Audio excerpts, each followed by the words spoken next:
Ayan, ang aalis po, ang nagpaalam na. Actually, di ko siya beneficiary. Siya beneficiary na EDS. Si Arjin. Nakachat ko si Edo kanina. Si Arjin po, guys. Aalis na po si Arjin. Nakachat ko si EDS kanina. Umalis na daw. Paano kaya yung pag-aaral ni Arjin? Yan, wala na po si Arjin, guys. Paano kaya yung pag-aaral ni Arjin, no? Guys, huwag niyong i-bash si Arjin, no? Kawawa naman yung bata. Pero subukan kong i-vlog si Arjin. Gusto ko rin siyang tanungin kung ano ba yung mga nangyayari. Tanungin natin si Arjin, guys. Kasi may bibigay din ako kay Arjin. Merong nagpadala para sa kanya. Eh, sinabi ko kay Eds, nasa akin yung pera. And, yun. Di na daw niya pupuntahan. So, ako na lang yung mabigay. Ako na lang mabigay kay Arjin. Ka-live kanina sa YouTube niya. Ayaw na nga magpa-vlog. Ay, kung ayaw na na magpa-vlog, is the idea, no? Kay Carla na lang natin papabigay. Excuse me. Tayo naman ay di man tayo namimilit.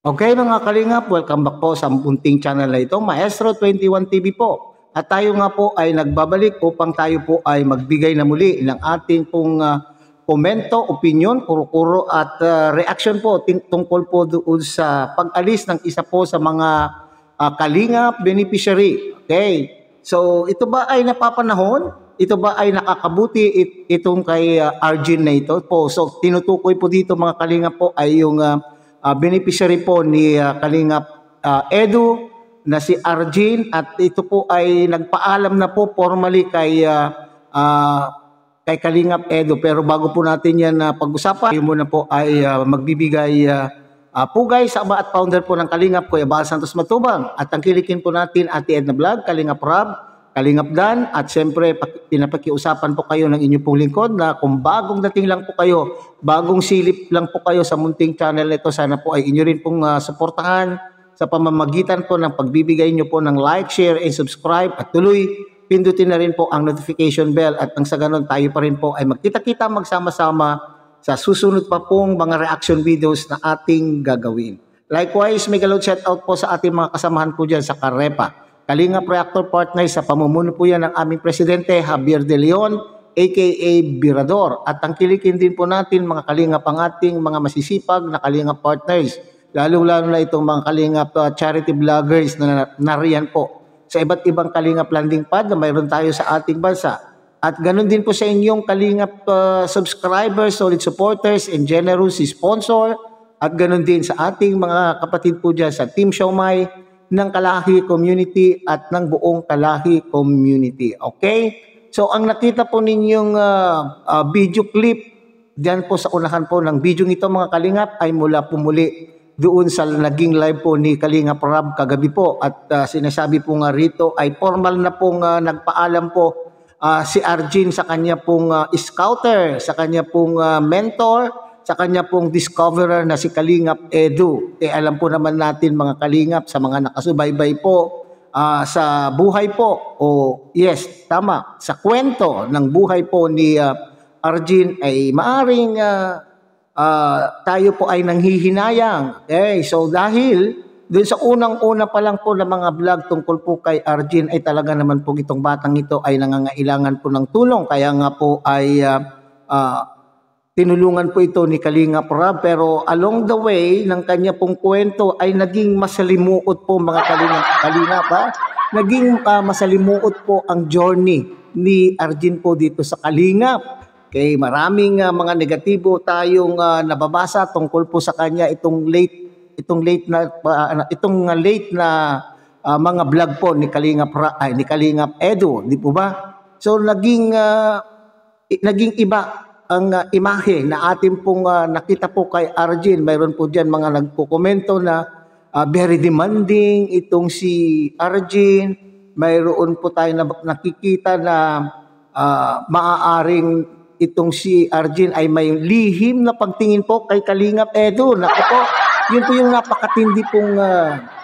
napakatinding negatibong issue na hinarap po ni Arjen po dito sa Kalingap, ha? Kasi biruin mo ay hindi po sila naniniwala na yung naging sitwasyon po niya noong panahon na kailangan na may event po ay nataon na nagkaroon po siya ng sakit at sinasabi po ng ating mga viewers na talaga naman pong sinadya. Sinasabing sinadya daw po ni Arjen pero hindi po yan, ha?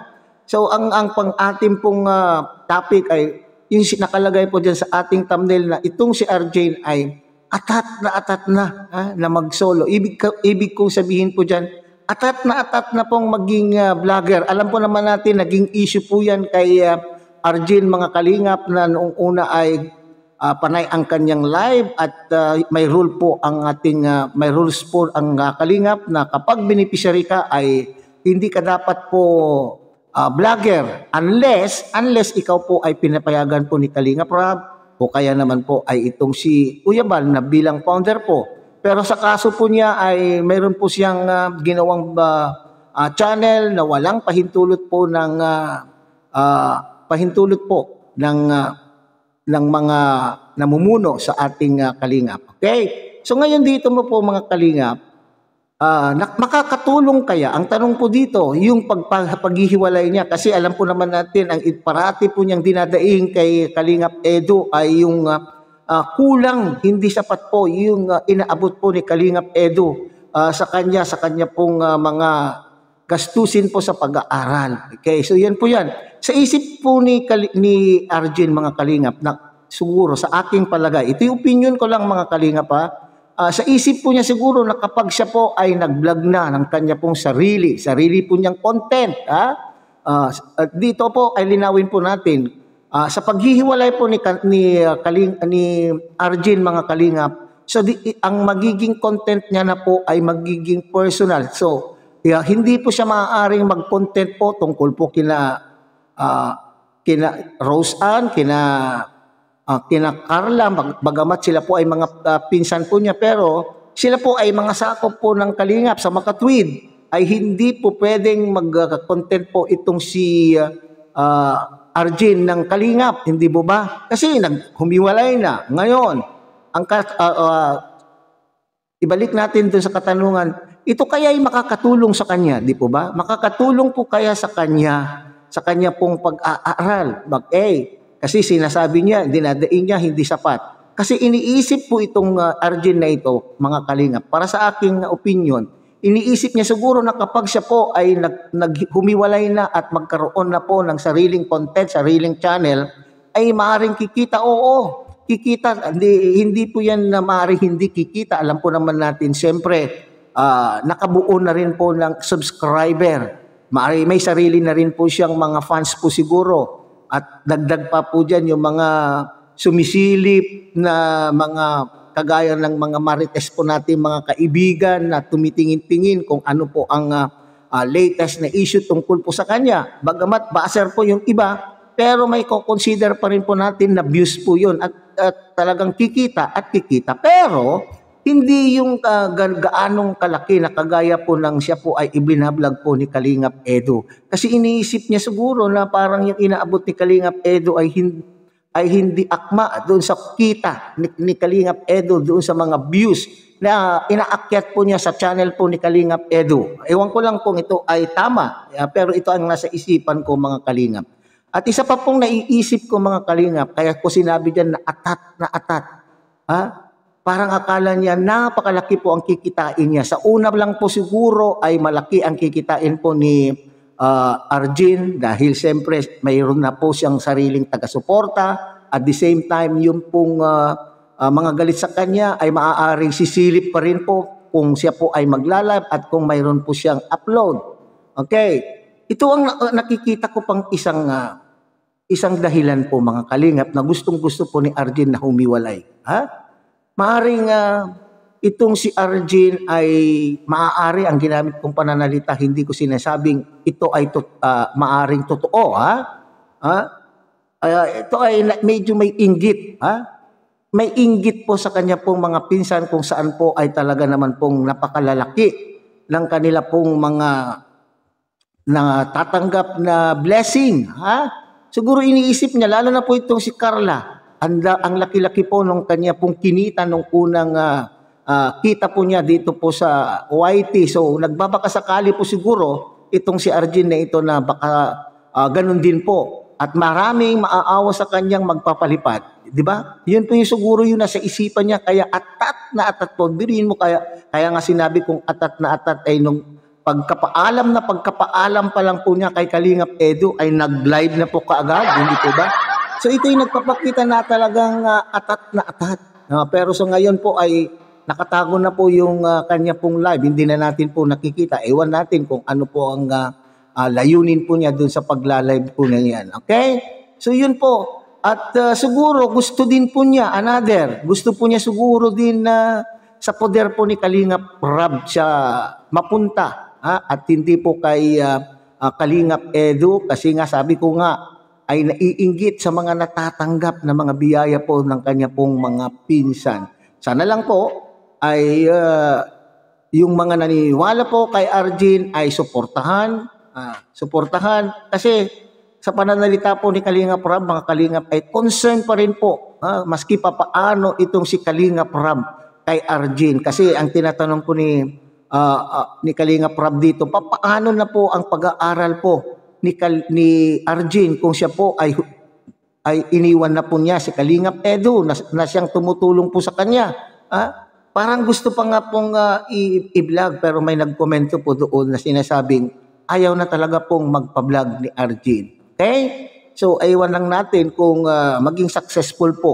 Siguro naman po, sa una, may kita, pero kung personal vlog po kasi, ay mahirap po yan. Kung hindi na po siya pwede, hindi naman po siya siguro pwede mag-content po nang galing sa Kalingap dahil umalis nga po sa Kalingap. So ano na lang po ang kanya pong i-content kung personal vlog at hindi ka naman po artista, yung mga artista nga mga sikat mga Kalingap, hindi naman po ganun kalaki ang kanila pong mga kita sa mga content po nila na ginagawa at sila po ay kilala pa. Okay, sabihin natin kilala po si Arjen. Diyan lang po sa Kalingap community. Paano na sa labas po ng Kalingap community? Kilala pa rin ba kaya itong si Arjen? Okay? So, tingnan po natin mga Kalingap. Okay, yung pakiusap po ni Kalingap Rab na sana po ay wag naman po natin daw ibas itong si Arjen at kawawa naman din po naman siya. Kawawa naman po ang batang ito. Okay? So, hanggang dito na lamang po tayo mga Kalingap. Muli, tangkilikin po natin Kuya Bal Santos Matubang, Ate Edna Vlog, Kalingap Rab, at Kalingap Dad. At muli ay pinakikiusapan po kayo ng inyo pong lingkod na sana po ay inyo rin pong tangkilikin ang munting channel na ito sa pamamagitan po ng inyong pagbibigay ng inyong like, share, and subscribe. At tuloy pindutin na rin po ang notification bell at nang sa ganun tayo pa rin po ay magkita-kita magsama-sama sa susunod pa pong mga reaction videos na ating gagawin. Muli isang mapagpalang umaga, tanghali, gabi po sa inyong lahat. Mabuhay po kayo at God bless everyone.